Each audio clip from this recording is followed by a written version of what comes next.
our togetherness too, that we stood by each other, and we loved each other, and we fought with each other, and we took care of each other.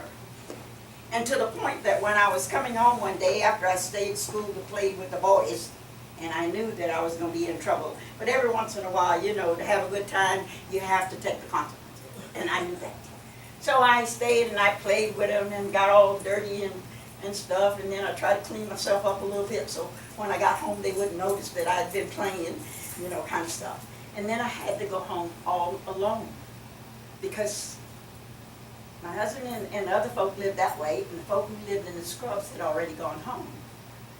And these men used to sit on the sidewalk there in over the front of the stores, and you'd come by, and one of them would stick their foot out. And that means that you either have to cross over him, or you go in the streets. And I wasn't going to do either. and I knew it. Art always told me it's a good thing I didn't stay around because I wouldn't have been alive to be able to talk to you guys today.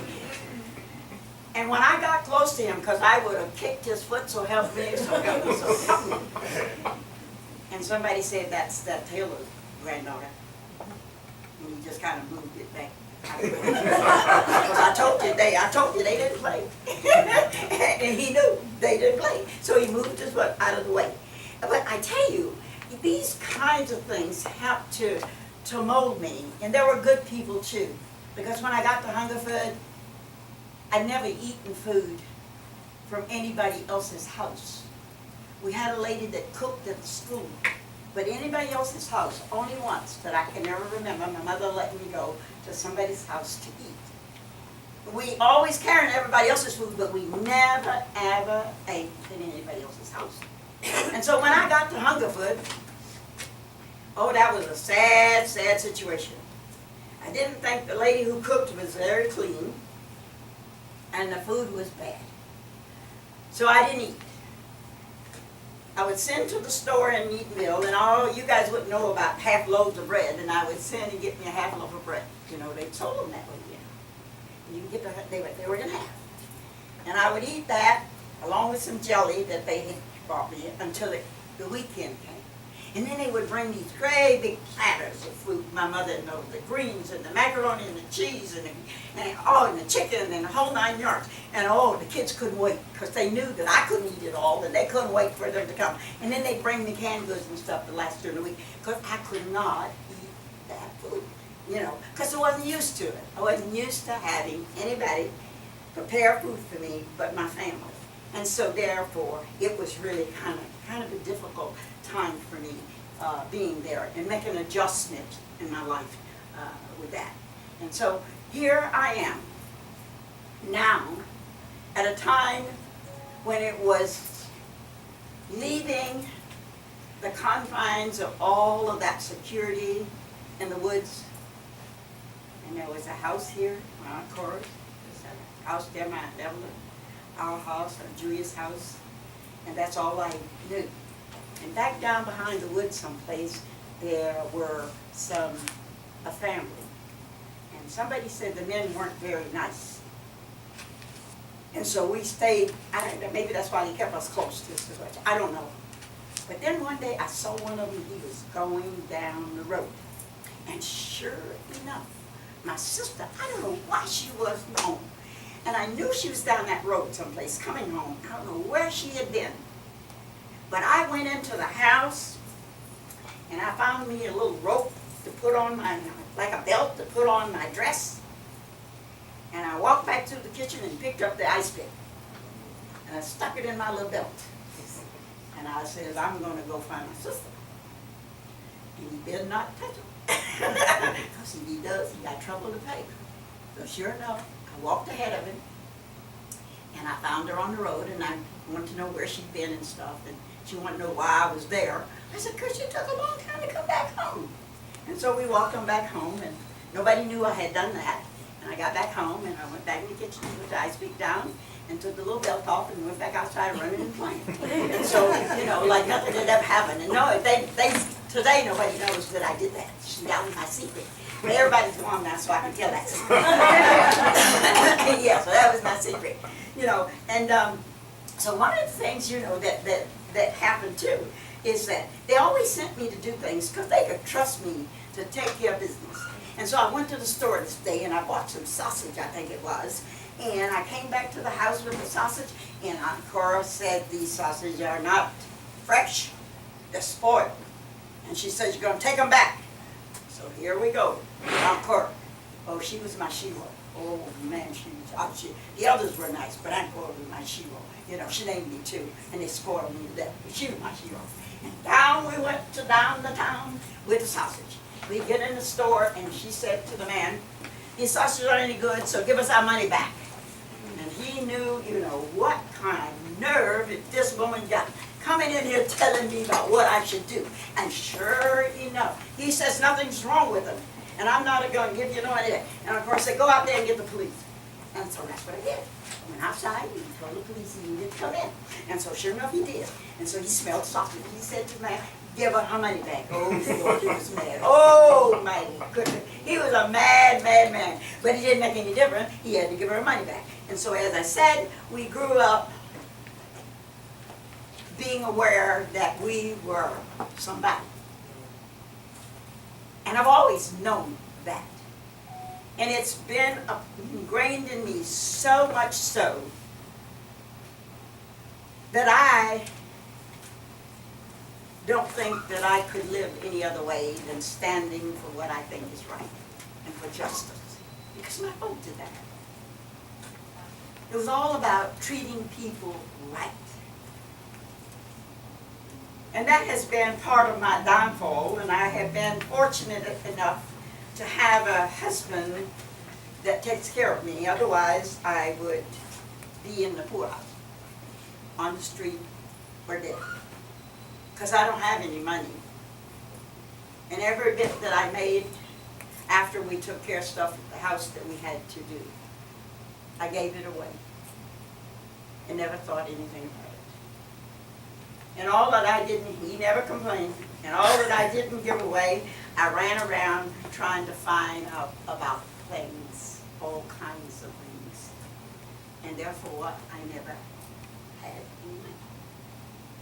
But I want to stop now at this point, and I want you to think about how it is that all the beautiful things that have happened to you in your life that you might want to leave for your children. And so my granddaughter kept saying to me about doing my memoirs, and I keep saying I'm going to, and I took this class at Rollins last year, 2 years ago or something, whenever it was. And that's where I got the idea about the obituary. She read one to us that a man had written. And I says, that's what I'm going to do. I'm going to write mine and tell all the lies about me that I want to tell. So nobody will have to tell me. And so that's what I'm doing. I'm writing my own. And I think that now it's about time for me to give you an opportunity to ask questions, and maybe I can answer, maybe I can't. Because you rest assured I won't lie to you. I'll tell you what I know, and what I don't know, I'll tell you I don't know that too. But I am so grateful and so honored that you have come to share with me the kinds of things that made me happy. The happiest time of my whole life was spent out there in those woods. And I would not give up 1 minute of it. Raking the yard, carrying the water, to doing the hole in the ground, to chasing the pig. I wouldn't give any of it up. It was all so beautiful and so wonderful. And I was so loved. And I was so cared for and so protected. That amidst all the other things that will come after when we're talking about that, it sustained me. And today it still does. And all those beautiful people in my life, and my grandmother and I sitting on the porch, and she's sewing quilts, and I'm picking up the scraps, and I'm sewing quilts too, and nothing's matching, nothing's fitting. And we just visited. And on Saturdays, she'd send me to the little store to get cheese and ginger snaps. And that was our treat. And the two old ladies sat there, she in her chair, and I'm on the step. And we would converse. I don't even know what we talked about, but we were together. She was the love of my life. The gentle giant that knew not much about life. They got to marry too early, not to live much, to be widowed very early, but never complained. Just trusted in God to take care of everything that needed to be taken care of in her life and in her children's life. And I live on that because it fed me. It fed me well. And I am eternally grateful to them for making me who I am today. Thank you again for coming and sharing with me.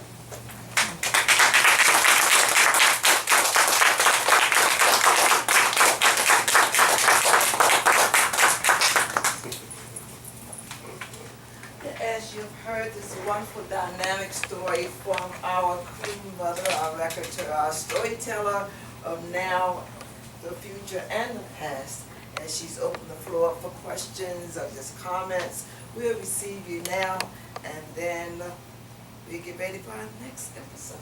Any questions or comments or questions? Yes, sir. You can state your name and just... Yeah, quick, and you sort of have a common background. I heard today up in Rochester, New York, and we know quite a few prominent people up there. What was it like for you to transition from the Scrubs to an urban type area such as Rochester? Could you describe your first impression? Yes, well, we've got 3 other segments to go. And that's the next one, to talk about the loss of innocence. And that's one of the things I wanted to ask you about, how you want to do that. The Nubian Queen has put a flyer together, and she says the next segment is going to be at the library on the 5th. But what I was going to do, because people had set their Mother's Day already when they found out about this, was to give them an opportunity to hear the first. And then we would come back here for the 2nd, the 3rd, and 4th. And I wanted to know what's good time. Is it 2 weeks, 3 weeks, a month? How do you want to do that? But that's the next segment, the loss of innocence. And it really, how my life really changed. Yeah, when I got out of that cocoon in that bubble, it really changed, yeah. Any other questions? And thank you, sir, for asking that question. And as Queen Mother stated, on the back of your program, you'll see the next episodes. Now, we don't have all the dates yet, but if you'll make sure that you sign in at the roster sheet when you first came in, we'll make sure that we email you or text you the next dates and episodes. And as she also asked, do you have a preference of every 2 weeks, once a month, once a quarter? You know our next one is going to be June the 5th at the Castleberry Library. That's a repeat. It's gonna be- Yeah, to give people who couldn't come because of the Mother's Day stuff a chance. And so we're going to come back here for number 2. But we don't know what things we're going to do. And we're going to have Mr. Reed talk to us. But we don't know what the dates are for that. No, nobody. We just figure it out too, when they can get to that friendship on the 5th. Okay. So you, yes, sir. Oh, I was gonna ask about the schooling. Oh, sorry, Steve Yeah. Moreau. So I was gonna ask about the schooling in terms of, you know, with the segregation at the time. You mentioned some of the schools. Can you talk about where they were again and the names and I think you Oh, said. well, there were a whole lot of us. Okay, We were in well, yeah, that Oneida, too. And we had that one that I told you about, the long one. And that's all we had. And there were these rooms like this across, and they had these pulley things that you separated. And so what we did was they separated in the 1st and 2nd grade, and then we had the 3rd and 4th grade like that. And it was a long building, and it just went on up to the 8th grade. And after the 8th grade, you were out of luck. That, you know, the people had to stop and go to work, or they had to go to a relative in Sanford or Orlando, or get a scholarship to go to the private school in Edenfield or Hungerford. Otherwise, you were finished with school. And that's all I know, other than the fact that when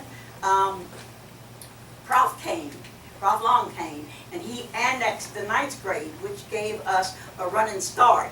And then the next year he annexed the 10th grade, then we didn't have to find a place to be until the 11th and 12th grade. And Art went to Jacksonville to Ed Waters College, and I went to Hungerford to play basketball. I got a scholarship to go to Hungerford to play basketball. And that's all we know about school until it got to, you know, the college kind of thing. Because we didn't have opportunities to finish up our high school and to do that. But it didn't stop a whole lot of folks after I left there, and the people that were right behind me becoming doctors and stuff. They went on to do great things. Yeah, they really did. We had some marvelous people that came out of OB. Yeah. You spoke about your isolated community and how that helped you develop. Would you say anything Yeah. about that? Well, you know, when I talk to, say, my schoolmates, and I talked to Art, he lived like in a town part. So there were a lot of people there with a lot of activity. You know, he could see the people go to the beer joints and stuff like that, and the folk gambling and stuff like that, and cavorting and stuff like that. I never knew what a prostitute was till I went to Rochester at 8 o'clock. Never heard a word. Never heard the word. And I didn't know, you know, bad women? What are you talking about? Until I went to visit my folk up in Rochester. And they had us isolated there too. That'll come with the next segment up there too, when I went there at that time. And that's when I saw these women sitting around, and they sitting on the stoops with their legs open. Oh Lord, how do women do that? You know, and I'm saying to my aunt, oh my Lord, what's the matter with you? Because you know, you don't see your legs. I never had a pair of shorts on other than to do gym. You know, getting on a pair of slacks till I was 17, you know, that kind of stuff. And oh, and women doing that. And so anyway, I'll tell you all about that now. My aunt showed me what was happening. But anyway, I never even knew that there were women like that. That's just how isolated we were. You know, we didn't see a whole lot of folks. If you didn't go to my church, and I got a friend now, talk to me when we're together, and I don't know what he's talking about. And I said, I didn't see any of that. I was out in the scrubs. So I don't know what you're talking about. He talked to me about people, and I don't know who they are. Because if they didn't go to Fountainhead Church my folk built, I wouldn't know them. If they weren't in my class, I wouldn't know them. Because I couldn't stay around the school to see about the kids in the 4th grade, you know, and stuff like that. I had to get home. You just didn't hang around. And so I knew very little about life other than in the scrubs. And I was in a cocoon. And it was good in many ways, and when I got out of it, it was bad. Anyway, that's the way it went with my life. So do you would say that Art married a country bumpkin? Is that what you I'm saying the country bumpkin married him.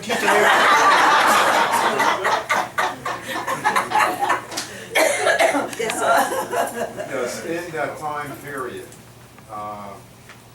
well, when I first moved up to Rochester, there were migrants who were coming up from the Sanford area, Oviedo area, who were picking crops going all the way up north, and got up to the Rochester area to pick apples.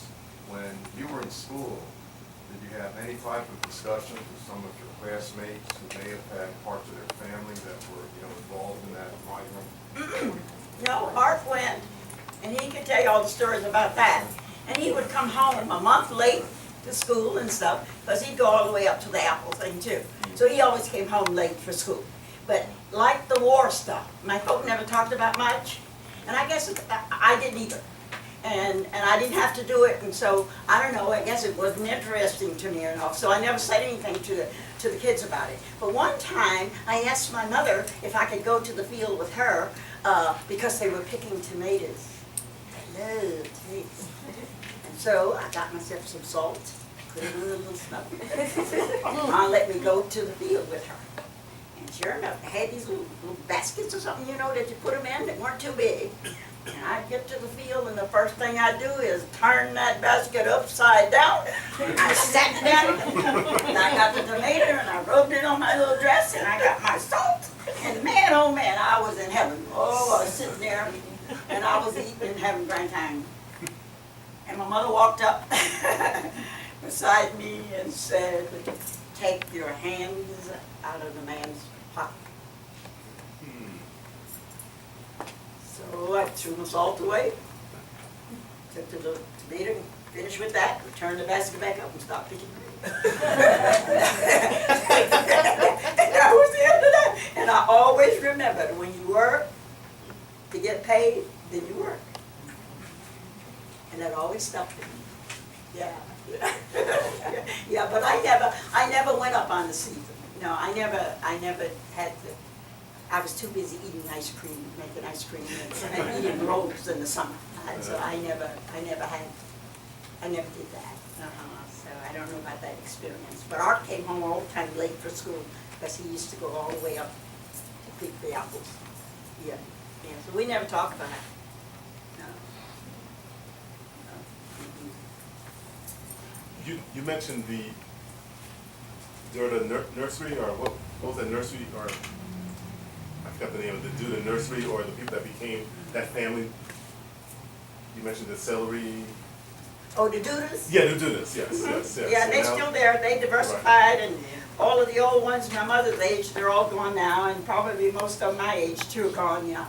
But yeah, my mother worked for the Dudas. My grandfather started first. We're told that, I guess it wasn't too long after the slavery time,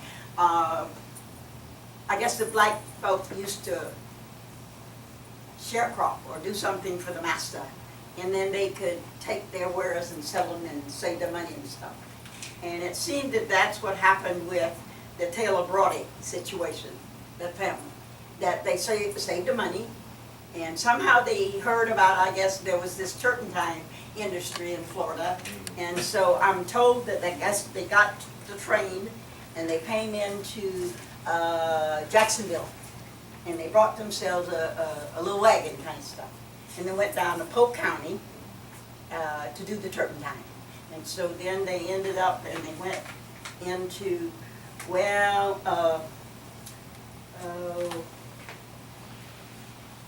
down on Tuscaloosa, there's Gabrilla. Oh, that street. That's the only thing left of it. But then one of the children were born there, and then they went down to Lake Pickett, and then they came back up to Oviedo Park. And so when they got back to Oviedo Park, that's when my grandfather started to work for Duda, and he didn't do the turpentine anymore. And then he got crew and stuff and hired folk to do that. I lost an aunt though in doing that. She fell off one of Duda's trucks, and we didn't know that she had hurt herself. And we had no doctors to go to, and evidently she had kind of cracked her pelvis, and we didn't know that. And then she got married, and she died in childbirth because we didn't have any doctors close enough to send her to see that. But yeah, so that's the way that went. But I didn't tell you all about my cousin Munro. Ooh, that was a bad dude. He was tough. Fearless. He was scared of nothing. He was some bad dude. And we called him the king of the scrubs. Because he was the king of the scrubs, of course I was the queen, because he let me do anything I wanted to do. And nobody better not look at me hard. Ooh, man, I could do anything to anybody. To the boys, anybody. Ooh, I could beat them up. I could do all kinds of stuff. And they didn't dare look at me hard, because mud would get them. You know, kind of stuff. And then it was time for the 8th grade for him to get out of school, and then his uncle, who was younger than him, Fred Lewis, we got scared. What are we going to do now? We ain't got money to protect us. He said, I don't know. I said, I don't know what we're going to do now. But see, the die had already been cast, and everything was just great. But it followed me all the way to Cookman. all the way to Cookman, all that bad stuff I was doing, followed me all the way there. I tell you about that. Yeah. All the way to Joe did. They were waiting for me when I got there. You know, they do this initiation thing to you, you know, kind of stuff. And what happened was, I got there, and I'm telling you, maybe y'all don't believe in no God or nothing, but God watches over me, because I shouldn't have been here a long time ago. I should have been gone. I should have been gone a long time ago. And sure enough, we get there in this room where they line, you know, put you around the room, and the girls go around and they beat you up, you know that whatever they call it. And so somebody said to me, she says, they're looking for that bad dog from Hungerford. And I tell you what you do. I'm gonna put you right here, she said. You put your head down, and if anybody says anything to you, you just don't open your mouth, because they are out to get you. And sure enough, I did just what she said. I don't know what her name was or anything, but she said they were looking for that bad dog, because I used to do some really bad stuff. I did, you know, when I, you know, bother me. So sure enough, I sat there in the corner, and somebody come along, and I had my eyes closed and all kind of stuff, and I never held my head up.